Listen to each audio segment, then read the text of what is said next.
Hey, what's up everybody? It's Richie here, and today we are back on Richie's World after a very, very long time away. I know 2 weeks isn't actually that long of a time, but it really just feels like it, and a lot of things have been going on that make it feel even longer. And as some of you know, something really, really exciting happened. I got invited to join an SMP with a couple of guys, the Mechanization SMP, and my internet is horrible, so I'm not going to be able to play on it consistently, but I am going to be playing on that, and I am loving it, okay? The guys are all great. They're all very good at what they do. The amount of redstone is amazing. Like, we already almost have an automatic XP farm, and this server has been here for a day. With that said, though, in the world, ore spawns are far more common. It was supposed to make things easier and give you more time to create, but I really don't like that. But that doesn't matter today, because we are playing on our world. And for those of you who are wondering, because I know there always is a little bit of fear about this, as of now, I have no plans for giving up Richie's World. This series is going to continue. We might add some episodes from Mechanization, but regular episodes from here will come out regularly, and it'll all be good. And with that said, I think it's about time to start our project for today, which involves this mob farm right here. Basically, it hasn't been working that well. I have been AFKing on it, and it went from working great to working badly to not working at all, and now it just doesn't function. The reason for this is that the water is just all over the place. On some layers it doesn't retract, on other layers it won't go out at all. On some layers some of the dispensers are dispensing, and some of them aren't. And honestly, I really don't know why this is happening. I actually sort of have no clue. But the only thing I can think of is that our timing system we're using is wrong. Now, we didn't use the actual timing system we were supposed to on this farm. Instead, we used a very, very basic etho hopper clock. And I'm guessing the reason that this farm had a complicated timing system to begin with is because it required it. So I'm gonna go up to the mob farm, hopefully fix the timing system up, and then I'll get back to you. Alright, so we've done a little redstone magic, and this timing circuit behind me, which I basically copied from the farm designer, is now done. And unfortunately, I really can't tell you what it does. Normally when I do redstone, I understand what I'm doing 100%.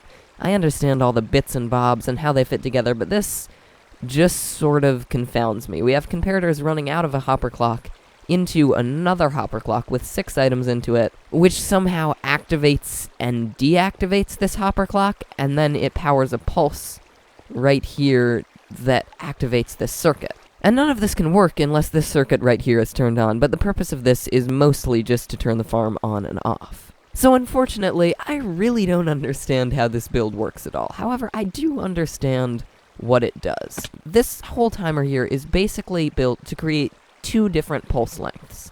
And I believe what it does is when it disperses the water, it disperses the water for a very short time, and then it's a slightly longer time when there's no water in the build, if that makes any sense.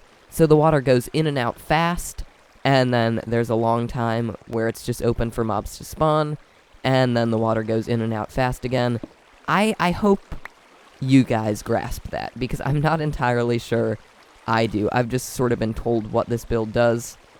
But the biggest thing is that we now have an on and off switch, because when this is in the lazy chunks, when this is unloaded, all the redstone here starts to get really funky. And as you can see, we have some redstone that's being powered and other redstone that isn't. And I mean, this is all in the same chunk, so this really shouldn't be happening. Some of our water buckets are getting dispensed, other ones aren't. So what I'm going to do is go through the entire farm, fix everything up, and then get back to you guys.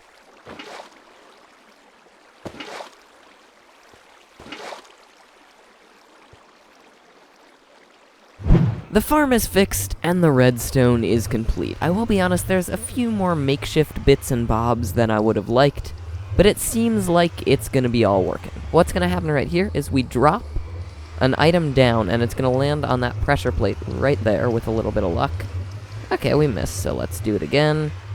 Okay, I've never seen that happen before. Yeah, the items are on the pressure plate, but don't seem to be activating it. Oh!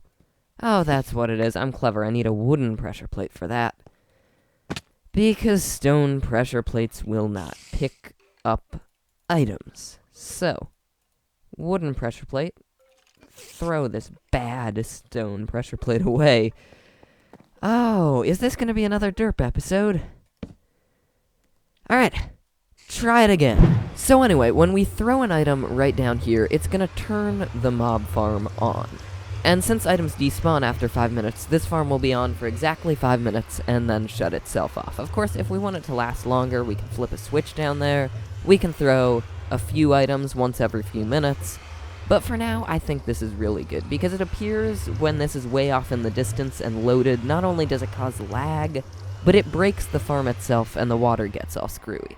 Now, the biggest thing I'm actually worried about is the collection system with the minecarts down below.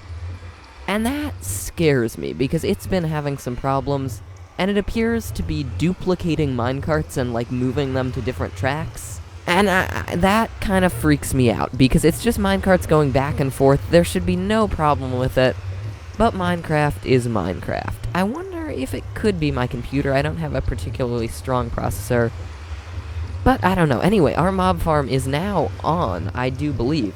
So we're going to sit here for a few minutes and see what it does. I have great news for you guys. We built it wrong. Oh my gosh. I do not want this to be another Derp episode. Yeah, this whole rig right here is supposed to be over 1 block. And so right now this redstone block is powering both sides of the circuit, making it impossible for pretty much anything to work. Alright guys, we have finally finished this build. Everything is complete, everything is set up. We were just missing a torch. That was all that was wrong with it. But now it appears everything is right. I've done some testing, and everything is flowing great. There are tons of mob drops, but we're just going to AFK for 5 minutes here, and then fly down with our elytra and see what kind of drops we have from this. 5 minutes is up, and I'm getting tired of jump cuts. But the good news is I can sort of explain to you how this thing works. I've looked at it a little, and while I don't claim to fully understand it, I'm seeing some clever bits here. Now, what's happening with this piston, if I can get up here to look at it, is it's powering this redstone right here. But when it moves forward, just like this, for a second this redstone isn't powered, which powers this torch right here, which is going to activate this entire circuit. And this circuit has a comparator on it, so the pulse lasts just a little bit longer. But of course, once the redstone block reaches here, it repowers this circuit. And I believe, though I'm not quite sure, it might activate this torch again, so we get a quick double activation letting the water out. But, you know, then again, I am not completely sure. This redstone, for once, is beyond me. But we're going to fly down here and see how many mob drops this amazing farm gets. Big shout out to Ilmengo, by the way, for designing this. I will leave a link to his channel in the description. Oh my gosh. This farm has come out with a crazy 960 items in 5 minutes, which is about 11,500 items in an hour. Of course, this also means this farm could be just a little bit more optimized, because the minimum it's supposed to be able to get is 13,000 items per hour, as long as all your items are set up right. But honestly, I do not care. This farm rains mobs, and it is just amazing. So I think I'm going to build another storage setup for this, something that's still temporary, but can hold a lot more, and then we're going to AFK up here for an entire hour and see what happens. Alright, so what I want to do right here is have just a horizontal line of chests with hoppers running into them sideways. Now this is actually a sort of cool feature, but if hoppers are pointed one way, they will still pull downward. In other words, this hopper right here will still give items into this hopper here, even though it's pointed in this direction. And because of that, we can have a storage system where by default it flows down into this chest, but then once this chest right here gets filled up, it'll flow into this one, and then into this one, and then into this one right here. And now that that's all done, we're gonna pop up there and AFK. I have to apologize for the amount of jump cuts I've had in this video. I think it's been quite a lot. I'm not quite sure. But once we're finished doing that testing, this episode will not be over by far.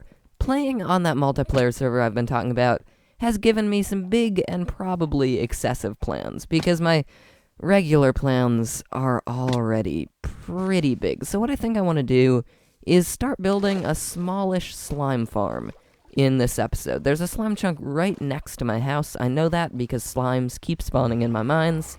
So I'm going to turn some part of that into a slime farm, because we've never really had any way to farm that. And basically for the whole series, I've just been running into swamps and hunting slimes from there. Oh, and speaking of derps, you know what I forgot to do? I forgot to turn on the machine.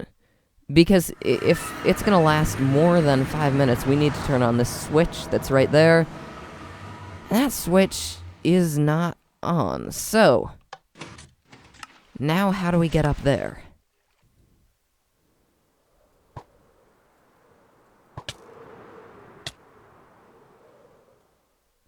Nailed it! Oh, I love that glitch. And the derptastic day continues. In our 1 hour AFK, we got 2 double chests of items. And I know that seems strange, that seems confusing, because if we get half of a double chest in 5 minutes, how come we only get 2 double chests in an hour? And well, I placed one of the hoppers wrong. This one right here. And it wasn't collecting items at all. Man, am I a genius. I also died coming down from here, and I lost my chest plate. Yeah, that's about it.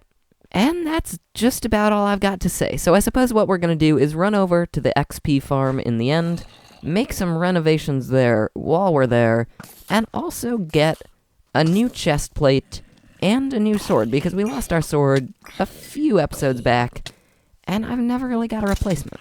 And you know what? Now that we're down in the base, I'm going to do a little trading to get the best enchantments I get for these guys. I forget what librarians do what, but if I remember correctly, we have at least an Unbreaking 3 one and a Mending one. Are you Unbreaking 3 right there? No.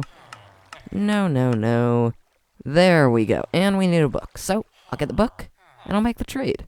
So we'll grab an Unbreaking 3, a Smite 5, a Looting 3, a Thorns 3, a Fire Aspect 2, and 2 Mending books.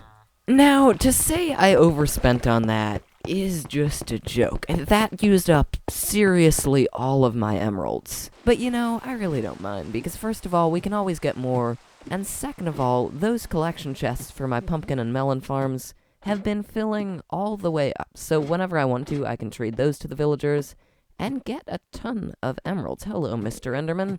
What are you doing there? No need to be angry. I'm just going to murder you. Oh, I don't have my chest plate. I don't have my... I'm an idiot. I am an idiot. Okay, I don't think we lost anything that important this time, though some things may have fallen into this sorter right here. Are you kidding? I don't have my elytra. Oh no, it's over there. Everything is probably right with the world. And now that we're hopefully done derping around for the day, we're gonna go down to the end. We're gonna go out to our Ender Pearl farm, get a bunch of XP, enchant all our items, and maybe fix it up a little. Did my computer just freeze? I've had enough things go wrong for today that everything should just flow smoothly from now on. So we're gonna go into this portal.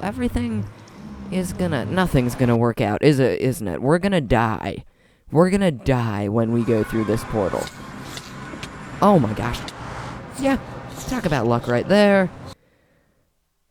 Oh, why is today like this? And after gathering all those levels, after actually building an enchanter in this farm for the first time,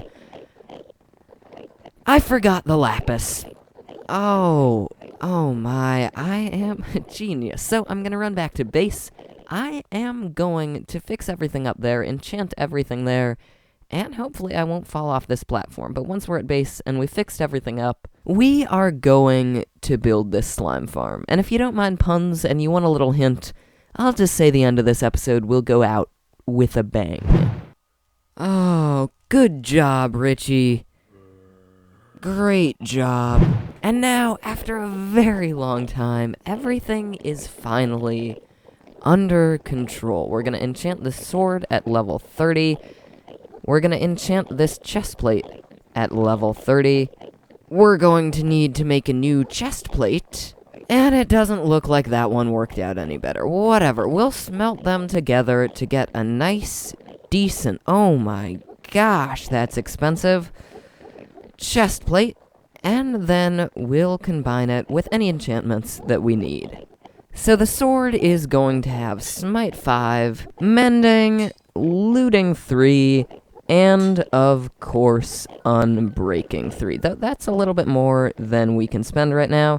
And since my last sword was named after my in-game dog, which recently died, I'm going to name this one after my computer, because this is probably going to be the last episode I film on this computer. I've been checking the tracking on my new laptop, and it looks like it's going to come to my house tomorrow evening, which is pretty great, but it also means that this trusty old computer will not be used for this anymore. And I have to say, what this computer has done with what it has is amazing. It has an Intel integrated graphics card, and I've rendered and edited over 150 videos with this thing, and this computer was never meant to be able to render or play anything. It was just for browsing the web. And now it's time for a little bit of bad news. Now, the original plan on this episode was to go build a slime farm once I was done fixing everything, and by derping around, I've ran out of time. And the other hidden plan behind that was to blow a massive hole in the ground, which was gonna be a slime farm, to commemorate this computer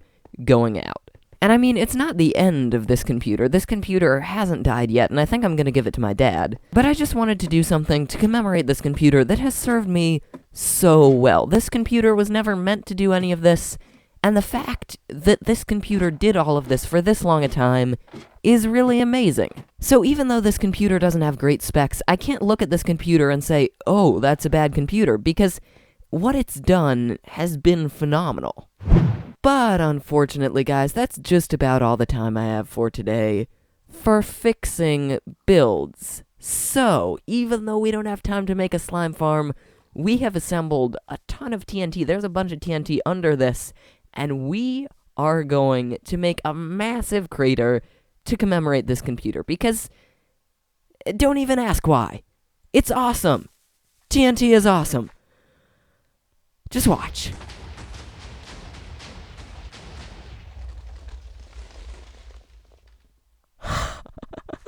And unfortunately, guys, I'm gonna have to end it there, but this crater will stand as a monument to my amazing computer and my amazing subscribers. We're almost at 300 subscribers now, and I thank each and every one of you. I know I say thank you all the time, but you guys are just so awesome. So thanks for watching, guys and girls. This has been Richie, and I will see you next time.